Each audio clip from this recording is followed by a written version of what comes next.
திமுக காங்கிரஸ் இடையே நடைபெறும் பேச்சுவார்த்தை நல்லபடியாக முடியும், சுமூகமாக முடியும் என்று நம்புகிறேன். 3 மணி நேரமாக பேச்சுவார்த்தை நடக்கிறது என்று சொன்னால் திமுகவுக்கும் காங்கிரசுக்கும் இடையில் நல்ல இணக்கமான ஒரு சூழல் நிலவுகிறது என்றுதான் பொருள். ஆகவே அது சுமூகமாக முடியும். ஓபிஎஸ் உடைய வரவு, திமுக வரவு எப்படி சார்?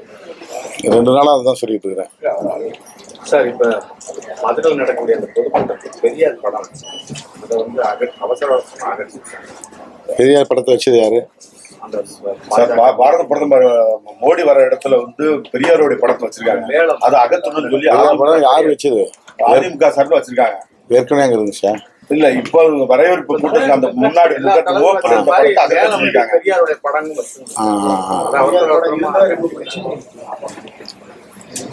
பெரியார் படத்தை அகற்றத்தான் செய்வார்கள். அண்ணா படம், ஜெயலலிதா அம்மையார் படம் போன்றவற்றையும் அவர்கள் அகற்றாமல் பார்த்து கொள்ள வேண்டும். அதுதான் மாண்புமிகு முன்னாள் முதலமைச்சர் எடப்பாடி பழனிசாமி அவர்களுக்கு நாம் விடுக்கிற வேண்டுகோள். மதுரையை வந்து அயோத்தியா மாற்றுவோம்னு பாஜக இந்த சூழ்நிலையில பிரதமர் வருகை அவர் வந்து உதயநகர் தரிசிக்க போயிருக்காரு. இதை எப்படி பார்க்கிறீங்க? மதுரை தமிழ்நாட்டில் இருக்கிறது, உத்தரப்பிரதேசத்தில் இல்லை, வட இந்தியாவில் இல்லை. ஆகவே சங் பரிவார்களின் கனவு தமிழ்நாட்டில் பலிக்காது.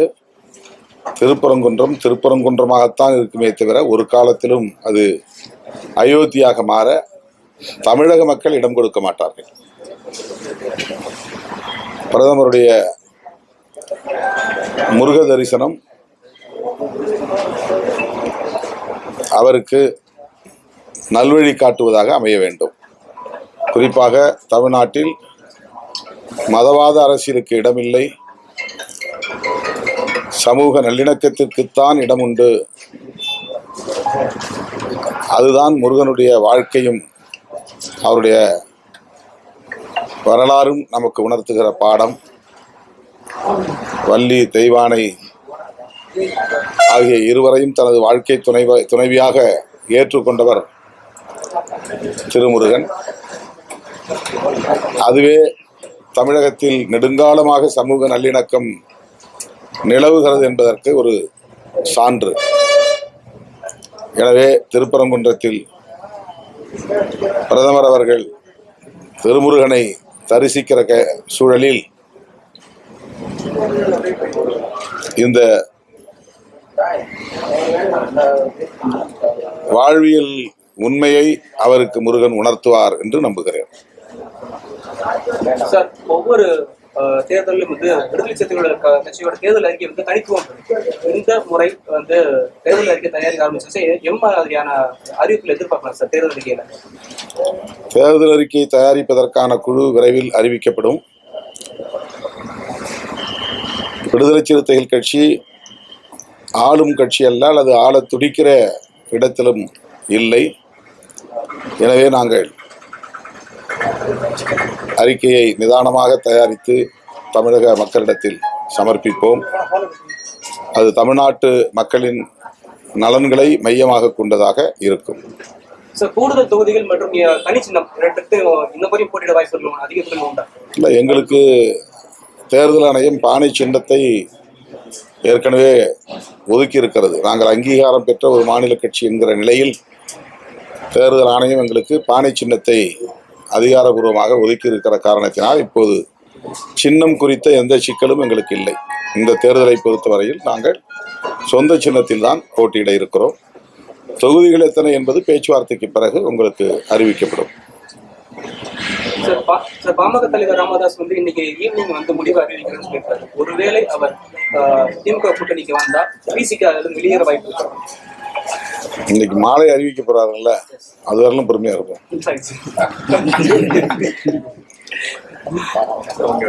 வந்து பாஜகவோட நயினார் வந்து நாங்க ஆட்சியில பங்கு பெறுவோங்கிற மாதிரியான யாரு ம். மாநில தலைவர் அவர் வந்து நாங்க அதிமுக கூட்டணி கட்சி நாங்க ஆட்சி பங்கு பாஜக ஆட்சியில் பங்கு கோருகிறதா?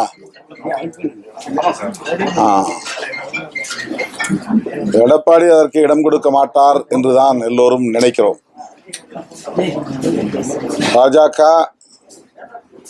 அதிமுகவோடு அத்தகைய உடன்பாட்டை செய்திருக்கிறதா என்று தெரியவில்லை. ஆனால் பாஜக மாநில தலைவர் பாஜகவில் இருந்து அமைச்சர்கள் உருவாவோம் என்று அண்மையிலே கூறியிருப்பது அதிர்ச்சிகரமான ஒன்றாகத்தான் இருக்கிறது. அவர் எடப்பாடி பழனிசாமி அவர்களுக்கு நெருக்கடியை தருகிறாரா அல்லது உண்மையிலேயே திரைமறைவில் பேசப்பட்ட உண்மையை வெளிச்சத்திற்கு கொண்டு வருகிறாரா என்று தெரியவில்லை. பொறுத்திருந்து பார்ப்போம். தமிழகத்திற்கு தொடர்ந்து அமித்ஷா மோடி வருகை தமிழகத்தில் மாற்றங்களை ஏற்படுத்த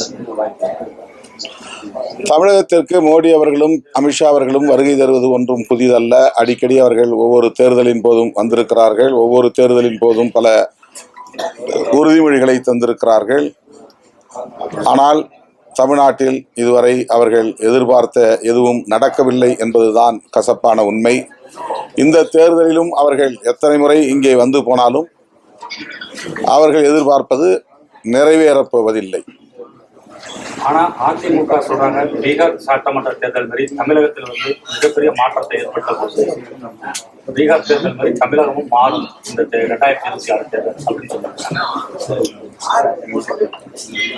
நிதிஷ்குமார் அவர்களை பாரதிய ஜனதா கையாண்டதைப் போல தமிழ்நாட்டில் அதிமுகவையோ அல்லது திமுகவையோ அவ்வளவு எளிதாக கையாண்டு விட முடியாது. அதிமுக நமக்கு மாறுபட்ட கருத்தை கொண்டிருந்தாலும் பாஜகவோடு கூட்டணி வைத்திருந்தாலும் அதற்கென்று ஒரு தனித்தன்மை இருக்கிறது. ஏனென்றால் அது ஒரு திராவிட இயக்கம். எனவே அவ்வளவு இலகுவாக பாஜகவால் அதிமுகவை விழுங்கி செரித்து விட முடியாது என்று நான் நினைக்கிறேன். சார், நடிகர் விஜய் அவருடைய மனைவியோட விவாகரத்து பிரச்சனை இப்ப தூண்டப்படுறதுக்கு வந்து அரசியல் தூண்டுதல், அரசியல் பின்னணி தான் காரணம் சொல்லி ஒரு குற்றச்சாட்டு முன்வைக்கப்படுது. இது எப்படி சார்? அது பற்றி நான் கருத்து சொல்ல விரும்பவில்லை. ஓபிஎஸ் திமுக சேர்ந்து துரோகம் பண்ணிட்டாருன்னு அவங்க பாஜக கூட்டணியை சேர்ந்த தலைவர்கள் ஜெயலலிதாவின் முதுகில் குத்தி விட்டார் ஓபிஎஸ் சொல்லி பியூஷ் கோயல் சொல்லியிருக்காரு. பாஜகவோடு எந்த காலத்திலும் கூட்டணி வைத்துக் கொள்ளாது அதிமுக என்று திரும்ப திரும்ப வலியுறுத்தி சொன்னவர் தான் ஜெயலலிதா அம்மையார். அவருடைய விருப்பத்திற்கு மாறாக பாஜகவோடு அதிமுக கூட்டணி அமைத்ததுதான் ஜெயலலிதா அம்மையாரின் முதுகில் குத்திய துரோக செயல். எடப்பாடி பழனிசாமி அவர்களுக்கு ஓபிஎஸ் அவர்கள் திரும்ப திரும்ப ஒரு வேண்டுகோளை வைத்தார். அதிமுகவை ஒருங்கிணைக்கிற முயற்சியில் அவர் ஈடுபட்டார் என்பதை நாடு அறியும். ஆனாலும் ஓபிஎஸ் அவர்களை அதிமுக ஒரு கட்சியாகவோ இணைத்துக் கொள்ளவில்லை, அல்லது அதிமுகவில் ஒரு உறுப்பினராக கூட அவரை இணைத்துக் கொள்ள தயாராக இல்லை என்கிற நிலையில்தான் அவர் இந்த முடிவை எடுக்க நேர்ந்தது. மக்கள் இதை வெளிப்படையாக பார்த்து கொண்டுதான் இருக்கிறார்கள். அவர் செய்த நல்ல செயல் அதிமுகவை பகைத்து கொண்டோம் என்கிற அடிப்படையில் அவர் பாஜகவில் போய் கரைந்து விடவில்லை. மாறாக இன்னொரு திராவிட இயக்கமான திமுகவில் இணைந்திருக்கிறார். அது திமுகவுக்கு வலு சேர்க்கும் என்பதை விட திமுக தலைமையிலான மத சார்பற்ற முற்போக்கு கூட்டணிக்கும் வலு சேர்க்கக்கூடிய ஒன்றாகத்தான் நான் பார்க்கிறேன். அந்த வகையில் நான் அவருடைய நிலைப்பாட்டை, துணிச்சலான இந்த முடிவை வரவேற்று பாராட்டுகிறேன். பிரேமலதா வந்து திமுக அனுப்பிச்சிருக்காங்க, ஓபிஎஸ் அனுப்பிச்சிருக்காங்க. அதிமுக முன்னாள் தலைவர்கள்லாம் கூட வந்து ஏற்கனவே திமுக இணைச்சிருக்காங்க, அன்வர் ராஜா உட்பட. இந்த அதிமுகவோட கூடாரம் காலியாகிட்டே இருக்குது. அதிமுக என்பது திமுகவிலிருந்து உருவான இன்னொரு இயக்கம்தான். எனவே திமுகவில் மீண்டும் அதிமுகவை சார்ந்தவர்கள் வந்து சேருவது ஒன்றும் வியப்புக்குரியதில்லை. மாறுபட்ட கொள்கைகளை கொண்ட இயக்கங்களாக திமுகவும் அதிமுகவும் இல்லை. கொள்கைகளை பொறுத்தவரையில் ஒரே கொள்கை நிலைப்பாடுகள் தான். அரசியல் முரண்பாடுகள், தேர்தல் அரசியல் முரண்பாடுகள் இரண்டு கட்சிகளுக்கும் இடையிலே உண்டு.